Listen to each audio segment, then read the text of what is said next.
God's agape love will become this source of light which will project the truth of his love into our hearts and into our minds. And God's agape love will help us to protect weaker believers from stumbling over our liberties. And so with this as our goal, let's become those believers who are allowing God's love to win in our lives. And as we do, we'll allow God's love to win here in our church. Let's pray. Lord, we thank you so much for your word and for the convictions that we've received through it. And Lord, I pray that you help us now to be doers of your word and not hearers only. We ask you to help us to accomplish these things by the power of your Holy Spirit. And again, all for your glory. As we turn our attention now to this time of communion, pray, Lord, that you would be glorified by our devotion to you. In Jesus' name we pray. Amen. Well, if this is your first time to take communion here at Calvary South Austin, it'll help you to know a few things. First of all, we believe in open communion, which means that we believe that communion is for every Christian. You might be a visitor here today. This might be your first time here at this church. This might just be your first time to have communion at this church. We just want you to know that if you've placed your faith in the finished work of Jesus Christ, communion is for you, regardless of which church you regularly attend. Communion is for Christians. And I'm here to tell you, communion isn't just for good Christians. Communion is for every Christian. Some of us here today are on top of our game, and we're closer to the Lord than we've ever been. And you're excited to take communion. Praise the Lord for that. At the same time, there's going to be Christians here today who are struggling. And maybe you feel defeated. And maybe you're just wondering if you're worthy enough to take communion this morning. And I'm here to tell you, no one's worthy enough to take communion. Communion is all about our unworthiness. You see, the cracker, the grape juice, they're symbols that are designed to remind us of what Jesus did for us because of our sin. And so we weren't worthy enough to benefit from his cross. And we're still not worthy enough to enjoy the sacraments that celebrate his cross. Communion has nothing to do with our worthiness. Communion has everything to do with us remembering what Jesus did for us because we're sinners. He died on the cross for our sins. He took our punishment so that we could become born again, justified, sanctified, and eventually glorified by faith in him. We don't approach the communion table because we've got it all together. We approach the communion table to remember what Jesus did for us so that we could approach him at all. And so as we begin to celebrate communion, let's just set our minds and our hearts on what Jesus did for us. He died on the cross for our sins so that we could have communion with him. The one unworthy way to take communion would be to be an unbeliever and take communion. You see, the unbeliever is saying, I don't believe that Jesus died on the cross for my sins, or I don't receive what he did for me there on the cross.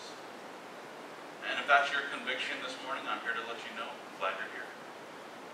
I hope you come back next week. But if you're an unbeliever, then I would just appeal to you logically by saying, be true to your own convictions. If you're rejecting Jesus Christ, then reject the symbols of his sacrifice. That's just being true to what you believe. If you're an unbeliever, just allow the trees to pass you by and say, right now I'm rejecting what Jesus did on the cross. I'm going to reject the symbols that point me to that sacrifice. That's a respectable decision. But I would offer you one more option, which I believe is the best option. Become a believer right here, right now. Trust in Jesus Christ. And receive by faith the forgiveness that he purchased with his blood on the cross. Acknowledge your sin to him right here and right now. And invite him into your life so that you can be cleansed, justified, so that he can sanctify you. You can take communion as a brand new believer here with your church family. Band's about to lead us in one more praise song. As we sing this song, these guys are going to be passing out the trays during this time.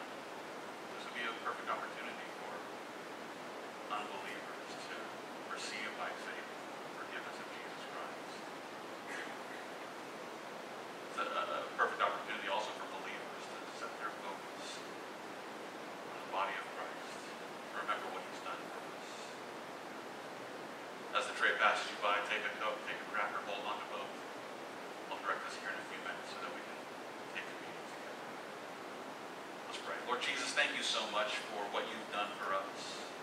We thank you for the cross. We thank you that you received the brutal punishment that you received on our behalf so that we could have communion with you. In Jesus' name we pray.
Paul wrote to the Christians in Corinth and said, I received from the Lord that which I also delivered to you, that the Lord Jesus on the same night in which he was betrayed took bread.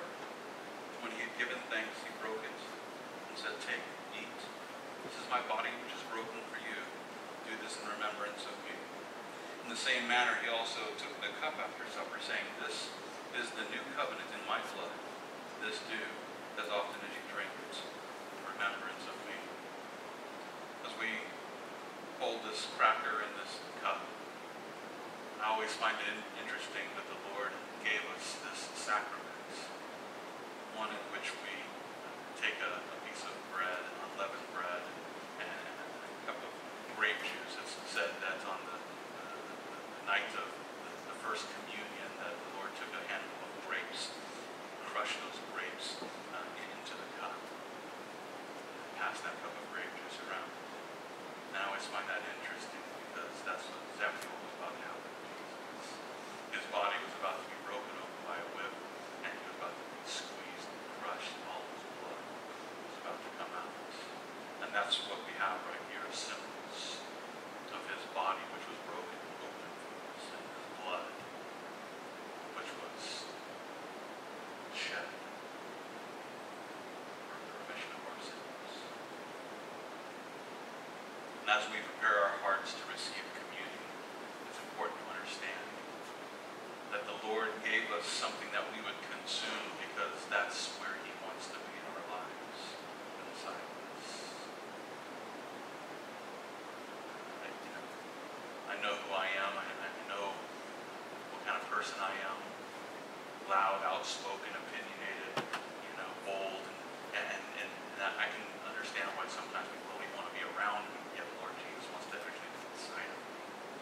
He wants to dwell within me, and it blows my mind. The Lord Jesus has taken up residence within the being of every believer. It's incredible to imagine. And as we prepare our hearts, as we begin to take the bread, the grape juice, I just want you to remember, Christian, the Lord isn't just with you. He's in you. He's dwelling inside of us, empowering us from the inside out. And so with that, Jesus, we thank you so much that this is the intimacy that you want to have with us. That you've chosen us to become your temple.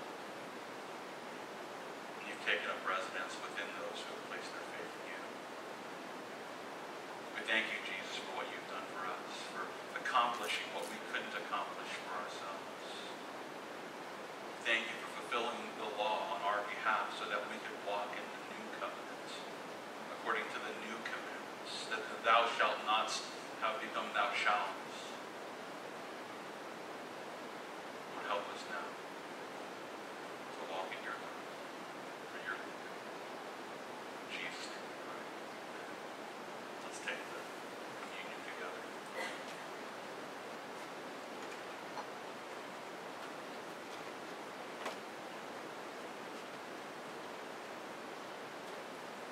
Paul concludes by saying, as often as you eat this bread and drink this cup, you proclaim the Lord's death until he comes. And that's what we've done. We've proclaimed the Lord's death. We've remembered what he did for us on the cross. But it doesn't end with his death.